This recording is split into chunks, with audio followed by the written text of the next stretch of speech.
Recent time లో మన జరిగిన విషయం ఏది నల్లకుంట ఇష్యూ.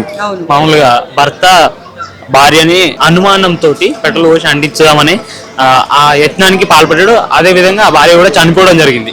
అలాగే తన కన్న కూతుర్ని కూడా దానిలో వంటలలో తోచేయడానికి కూడా ఆయన ప్రయత్నించిండు.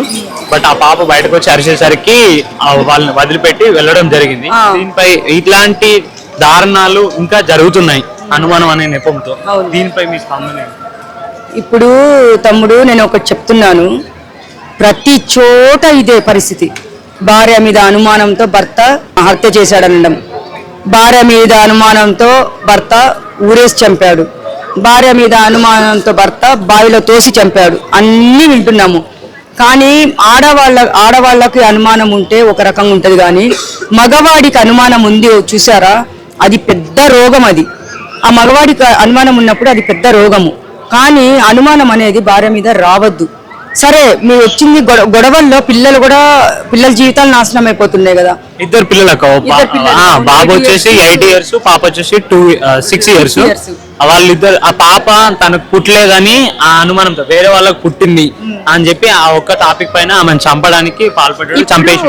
అవును, ఇప్పుడు గొడవలు పడ్డారు, మళ్ళీ తల్లిగారింటికేమో వెళ్ళింది, అమ్మ వాళ్ళ ఇంటికి వెళ్ళింది. అమ్మ వాళ్ళ ఇంటికి వెళ్ళిన తర్వాత నేను మారిపోయాను అని చెప్పేసి ఆయన రావడం జరిగింది. ఆయన వచ్చేసిన తర్వాత ఇట్లా పెట్రోల్ ఏమేసి కాల్చాడో మనకు అర్థం కాదు. పెట్రోల్ తీసుకొని వచ్చి నియర్ బై బంక్ ఉంటే ఆ బంక్ దగ్గరికి వెళ్ళి పెట్రోల్ బంక్ ఇంట్లోనే తల్లిగారి ఆమె పడుకున్న టైంలో ఆ పెట్రోల్ పైన పోసి అంటించేసి. అవును, అయితే ఇప్పుడు అనుమానం అనేది మగవాళ్ళకి ఉంది అంటే ఎంత నరకం అంటే, పిల్లల జీవితాలే కాదు, మా భార్య జీవితమే కాదు, పిల్లల జీవితాలు కూడా భర్తలు నాశనం చేస్తున్నారు. ఆయన మారానన్నప్పుడు ఇన్ని సంవత్సరాల్లో పెళ్లి చేసుకున్నాడు, ఓకే చేసుకున్నాడు, సరే 8 సంవత్సరాలు పాప ఉందనుకోండి, 6 సంవత్సరాలు బాబు ఉన్నాడు అనుకోండి, సరే ఇప్పుడు పెళ్లి చేసుకున్న తర్వాత ఇప్పుడు ఆయనతోనే కదా సంసారం చేసింది, మరి ఆ పాప ఇంకొక పుట్టిందని అనడానికి ఛాన్స్ ఎక్కడ ఉంటది? సరే సపోజ్ అనుకున్నాడు అనుకోండి, నీ భార్య మీద అంత అనుమానం ఉంటే DNA టెస్టులు చేపించాలి కదా, అక్కడే తెలిపోతుంది కదా. ఈ ఎదవ అట్లా కాల్చి చంపడం న్యాయమా? మళ్ళీ దట్టు వాళ్ళ ఇంటర్ క్యాస్ట్ మ్యారేజ్ కూడా, మా లవ్ మ్యారేజ్. మరి చంపేటప్పుడు ఆ అబ్బాయిని బయట పెట్టి కూర్చోబెట్టి అవి కొనిచ్చి ఇవి కొనిచ్చి ఎవరన్నా వస్తే చెప్పు అని వీళ్ళ లోపలికి వచ్చి పెట్రోల్ వేసి కాల్చి చంపి ఇంత దారుణానికి ఒడగొడుతున్నారు. అవునవును, తెలిసింది మంటల్లో. అంటే ఇప్పుడు ఆ పాపను కూడా మంటల్లో తొయ్యడానికి కూడా చూశాడంటే అక్కడ వాడికి ఎంత అనుమానం పెనుభూతం లాగా వాడు మారిపోయాడు. అథవా సాడిజము, సైకో అనాలి వాడిని.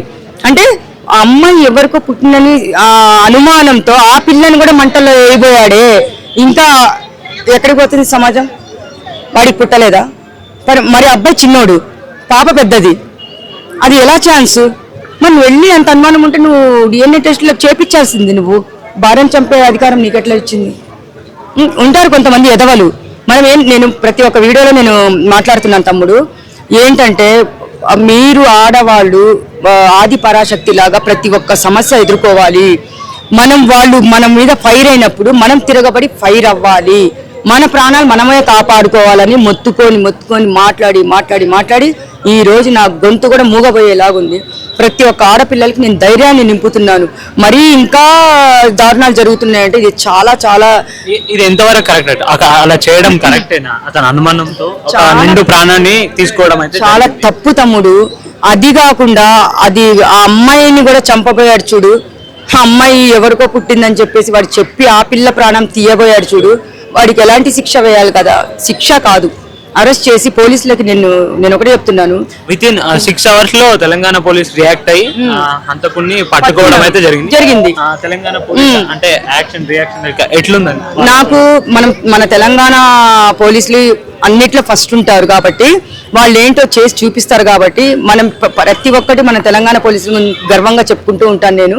ఎందుకంటే గర్వంగా చెప్పుకుంటానంటే ఈ రోజు ఇక్కడ మీ ముందు నిలబడుతున్నానంటే తెలంగాణ పోలీసులే. ఎందుకంటే నాకు మా హస్బెండ్ వల్ల నేను మెంటల్ డిప్రెషన్లోకి వెళ్ళి శ్రీశైలంకి వెళ్ళి చనిపోవడానికి పోతే ఇక్కడి నుంచి తెలంగాణ పోలీసులు అక్కడికి వచ్చి నా ప్రాణాలు కాపాడారంటే చాలా ఎంత హ్యాట్సప్ చెప్పాలి వాళ్ళకి నిజంగాను. నిజంగా వాళ్ళు ఫస్ట్ ఎనీ టైం ఇంత ఫోన్ చేయండి, నిమిషాల్లో మన ముందు ఉంటారు. అలాంటిది మన ఫ్రెండ్లీ పోలీసులు, ఎంత ఫ్రెండ్స్ లాగా బిహేవ్ చేసే పోలీసులు మన దగ్గర ఉన్నారంటే, ప్రతి ఒక్క సమస్య మీరు ఎందుకు చెప్పుకోరు? ధైర్యంగా పోయి పోలీస్ డిపార్ట్మెంట్కి చెప్పుకోండి, మీ ప్రాణాలు మీరు కాపాడుకోండి. ఎందుకు ఇంట్లో నరకం అనుభవిస్తారు? అమ్మాయి మళ్ళీ వీళ్ళ అమ్మ వాళ్ళ ఇంటికి వచ్చిన తర్వాత కూడా ప్రాణాలు కోల్పోయింది. అక్కడికి వచ్చి వాడి నమ్మక ద్రోహం అనేది అక్కడే వాడు చేశాడు. నేను మారిపోయాను, ఇక మీద నుంచి నేను ఇలా చెయ్యనని చెప్పేసి వాడు అన్నాడు. కాకం పిచ్చిది నమ్మింది.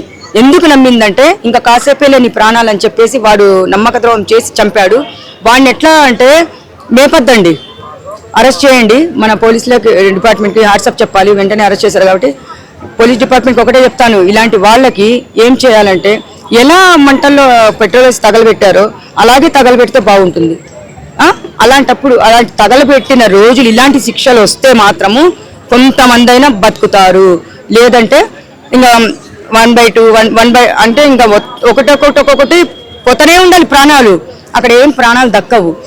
ఫస్ట్ మీరేం చేయాలంటే మన మహిళలకి ఆ దేవతతో కొలుస్తారు, ఆది పరాశక్తితో కొలుస్తారు అందరూ. అలాంటి శక్తి మీ దగ్గర ఉంటే ఈరోజు ఎవ్వడు మీ జోలికి రాడు. భర్త కానీ బయట మగవాడు కానీ ఎవరైనా పరాయి వాళ్ళు ఎవరైనా సరే వాడి ముందుకెళ్ళి ఎదుర్కోవాలని చెప్తున్నా నేను. పడుకున్న భార్య పైన ఆమె నిద్రిస్తున్న సమయంలో పెట్రోల్ పోసి అంటించడం అనేది జరిగింది. ఆమెకు తెలియని కూడా తెలియదు, నిద్రలో ఉంది ఆమె. ఇప్పుడు ఆమె డిప్రెషన్ లో ఉంది.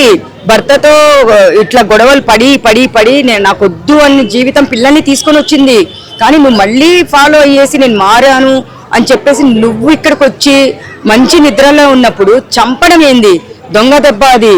నువ్వు దొంగ దెబ్బ తీశాడు. దొంగ దెబ్బ తీసి వాడు భార్యని చంపాడు. చివరికి ఆ పిల్లని కూడా మంటల్లో వేయబోయాడు కదా. 8 సంవత్సరాలు నీకు పెళ్లి చేసుకున్నప్పుడు అదే లవ్ మ్యారేజ్, పెళ్లి చేసుకున్నప్పుడు ఆ అమ్మాయి కూతురు అని తెలియదా? అంటే 8 సంవత్సరాలు పట్టిందనమాట.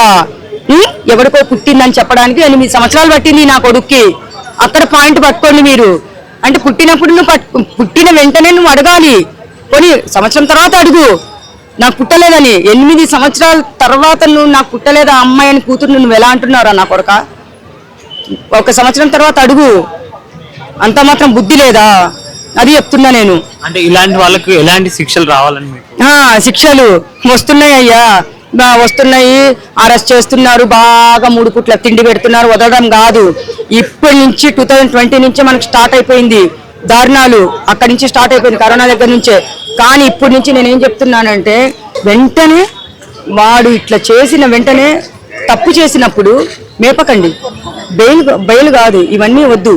ఉరేసి చంపండి, జైల్లోనే ఉరేసి చంపండి. ఉరి శిక్ష వేస్తారు కదా మీరు, అలా వేసి చంపండి అంటున్నా నేను. ఇలాంటి శిక్షలు వస్తే ఆడపిల్ల సేఫ్, లేదు అంటే ఇంకొకటి చేతిలో చచ్చిపోవాల్సిందే. అది ఈ వీడియో కనుక మీకు నచ్చినట్లయితే లైక్ చేయండి, షేర్ చేయండి. మరిన్ని వీడియోస్ కోసం మా ఛానల్ని సబ్స్క్రైబ్ చేయండి.